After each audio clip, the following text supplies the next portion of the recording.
We are back on MorningLine. We're talking about your rights as a resident, as a tenant, as an individual, as well as if you're a landlord. With us this morning is Zac Oswald, an attorney for the Legal Aid Society, trying to do what they do to prevent homelessness and find this a way to work for everyone. I guess if you're exclusively selfish and you just think, supply and demand, to heck with people who can't afford it. Part of the issue, larger picture here in terms of being able to find affordable housing for individuals here around the city is, look, many of these folks that live in this area work at these jobs in the area, right? I mean, it's a trickle-down thing. And so these folks maybe who have these businesses depend on these people. If they don't have a place to live anymore and they have to move out of the city, they're going to stop commuting in here for some of these service industry jobs, right? Absolutely. Yeah, it really, as we talk about the affordable housing crisis in Nashville, we have to start thinking about who is responsible for fixing it. Is it the government? Is it these corporations who really need to find a way to house their employees so that they can find a way to make sure that their workforce is here? Because if people are starting to move out of Nashville into Clarksville, into Gallatin, into Cookeville, they're not going to commute into Nashville anymore. And so we've got to find a solution, whether it's higher wages, whether it's affordable housing. One of these things is gonna have to happen, or the levee's going to break. Yeah. Exactly the case. As far as individuals' rights when it comes to evictions, something like this, what's some of the new laws? There was a new law. In fact, I remember seeing you quoted in one of the stories Channel 5 did. I think it came and interviewed you. That was signed with regard to if there's an eviction and there's an appeal. For that to move forward, though, the tenant has to come up with a year's worth of rent. Talk a little bit about that. Yeah, so there are a lot of idiosyncrasies with the state law regarding what landlords and tenants have to do, including the fact that based on population, the law is different if you live in a large county versus a small county. But in regards to this appeal, and this applies statewide, and it applies no matter what your eviction is for at this point, if you want to appeal your eviction from General Sessions Court, where most landlord-tenant cases happen, to Circuit Court, which is where normal court cases happen, where the rules of civil procedure, where the rules of evidence, the things that I learned in law school, where those actually apply, a tenant that wants to stay on their property is going to have to pay 1 year's worth of rent ahead of time before they can even stay in their apartment during an appeal. And that is new to the laws in Tennessee. That used to apply only if you were appealing an eviction for non-payment of rent.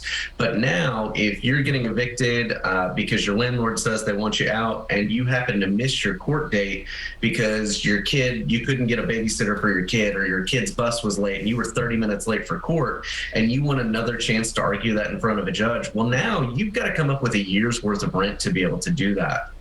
Well, we all know what that is. That's obviously absurd. No one has a year's worth of rent that's in that situation, or they wouldn't be in that situation in the first place, probably. I just think I'm not sure that anybody has a year's worth of rent who's in a good situation. Exactly. So we all know what that law is about.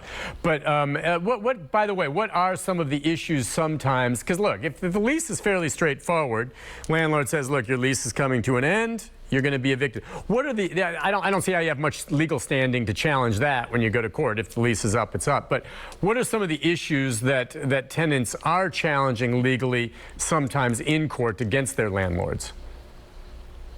One of the things that we've seen recently, you mentioned earlier some apartment complexes that are getting flipped. I've seen some other situations where the landlord just gets tired of the tenant, or perhaps maybe there's some underlying discrimination. All of a sudden a white woman has her black boyfriend move in with her, and all of a sudden the landlord doesn't want the tenant to stay there anymore. And we have to take a step back and say, why is that? But what we'll see is landlords basically manufacture reasons to evict tenants. They'll say that all of a sudden the housekeeping is not up to par, which is a really subjective thing. We saw a situation in Humphreys County where a landlord refused the tenant's rent in February, March, and April, and then filed an eviction for non-payment of rent. But we've got records that show that the tenant had cashier's checks available and presented them to the landlord in February, March, and April. And so the landlord's argument's not holding water. But when these evictions happen in general sessions court, very often the court case happens in 30 seconds to a minute, and it's more like a game show to try and keep your housing. And that's why when we talk about the appeal bond being such a horrible thing for tenants because they can't pay a year's worth of rent to actually get in front of a judge who's going to listen to them for more than a minute, that's when we talk about what the stark contrast and what the stark reality is for tenants who may or may not need to do everything to claw and fight to keep themselves housed and off of the street. Let's take a phone call or two on that. We've got Taylor. Taylor, good morning. Hi, Taylor.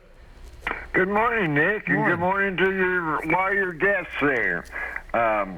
This is a serious question you're talking about here, especially since Wall Street and the Federal Reserve was giving money away like popcorn to these huge real estate companies that just were buying up everything. It didn't have to be a nice apartment complex. It could be a dump that they would pay higher than the market really was even worth. Spend a few dollars and increase it substantially and kick out any government-paid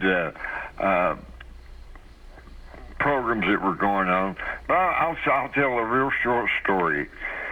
Several years ago, when Nafee was the Speaker of the House of Representatives in Tennessee, and there was a Democratic majority, I went to a business meeting, and I can't recall the question to him exactly as he spoke, but this was his answer.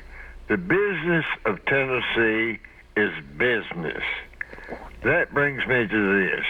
It doesn't matter if it's concerning rights of tenants that rent apartments, whether you buy a used car, new car, every law that gets passed favors the business person. Every one. And let me leave it with this.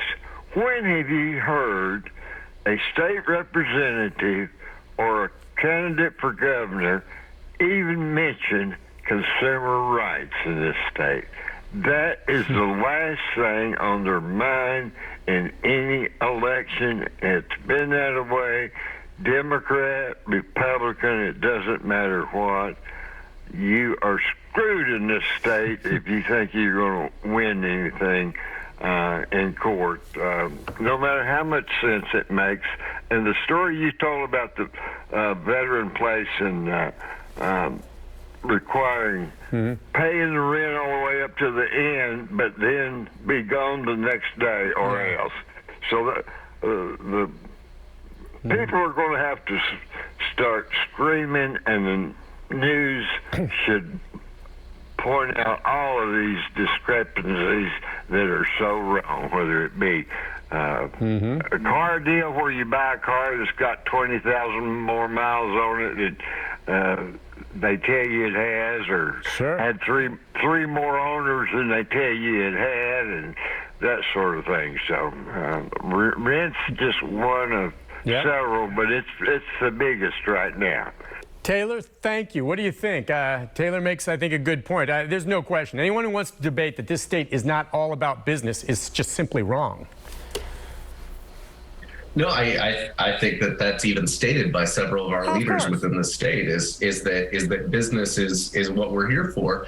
Taylor brings up an interesting point. We have a Tennessee Consumer Protection Act in Tennessee that outlines several things that protects consumers from unfair and deceptive practices in Tennessee. But even a few years ago on the books, there was a law that said any other unfair or deceptive act or practice can be initiated as a lawsuit by the consumer against the company, and that law was taken off the books. It basically said that the only person in Tennessee that could bring that cause of action against a business at this point is the Attorney General. So the state even stripped that right away from consumers in some ways, and so Taylor isn't wrong in saying that a lot of these rights that we're trying to assert, we know that things that wrong things are happening, but there aren't even necessarily ways for consumers, and in this case tenants, to enforce their rights. Yeah, it is interesting. It's Taylor is right on point. You know, I mean, and Taylor skews conservative. I know he does, but he's on the numbers there. I mean, it seems like in this state, it's all about jobs, jobs, jobs. Oh, we just gave away the house to attract this new business, but it's bringing jobs, jobs, jobs, jobs, jobs.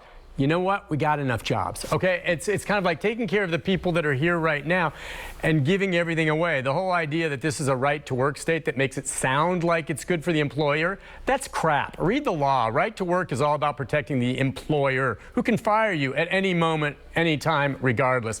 And a lot of that, I think, seeps over into what we see happening in the real estate and the landlord market, isn't it? There's a connection there. I think that there's always going to be a balance of power that skews towards the landlords, and whether it's the laws or whether it's how things actually happen in practice, that's going to be the case. We know that approximately 90% of landlords are represented when they go to court on these cases, and the amount of tenants who are represented is down to about 10%.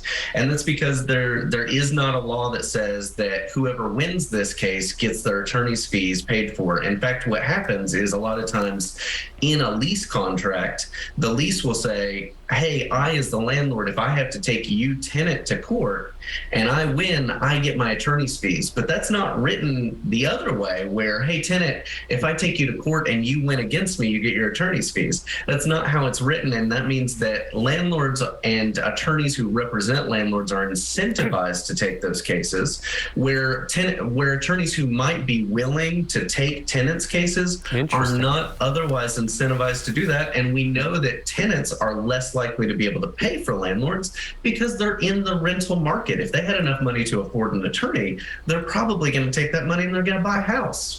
I did not know that. Talk about an uneven playing field. That I had no idea. That's amazing. Let's go to Tracy. Tracy, good morning. Hi, Tracy. Hi, good morning. I have a question about HOAs and property management companies. We pay a certain amount per month for an HOA to maintain the property. What if they are not maintaining? For example, in my case, in the case in this community, they will mow the lawn every other week, but they do not trim the hedges for months, and they're growing all over the place. So what remedy does a homeowner or someone involved in an HOA have if they are not maintaining the property the way they should for the money that you're paying every month? Okay, yeah, fair question. What do you think? Can you touch on that a bit, legally speaking? Sure. HOAs are a little bit out of my expertise, but I can touch on this one because I live in a community with an HOA. Tracy is going to want to first talk to the board of directors for HOA to see if they can get something solved. You know, do they need to find a new vendor for mowing the property and trimming the hedges, or do they need to find a new property management company to deal with the contracts who are signing these vendors? You know, there needs to be basically the correct cycle of contact. So for Tracy as the homeowner, she needs to talk to her board of directors. They need to take a vote as a community. If the board of directors isn't getting it done, you need to elect new leaders and work it that way. Yeah, it's interesting to me because HOAs usually they stick to it. The residents are in favor of whatever it is, or they wouldn't have signed the agreement to live there, right? And so I'm guessing she's not the only one complaining about those hedges not being clipped. If you're paying the money you get with the board, who are mostly residents, right? And they've been elected, and you say, hey, get on this company. Why are they not doing? Are we paying them to do all this? That's the channel, and maybe she's already tried that. I don't know if it goes further than that if she seeks legal representation. But yeah, you usually have to go about that internally. But yeah, they make the calls and they can set up how that's worked. They need to get on the company that's supposed to do it. Listen, we'll take a break. We'll come back, take more calls, more of our conversation with Zac Oswald about your legal rights as a tenant and how it applies toward the landlords and what we see happening here with just the real trouble folks have finding affordable housing these days. We'll be right back. This is a story.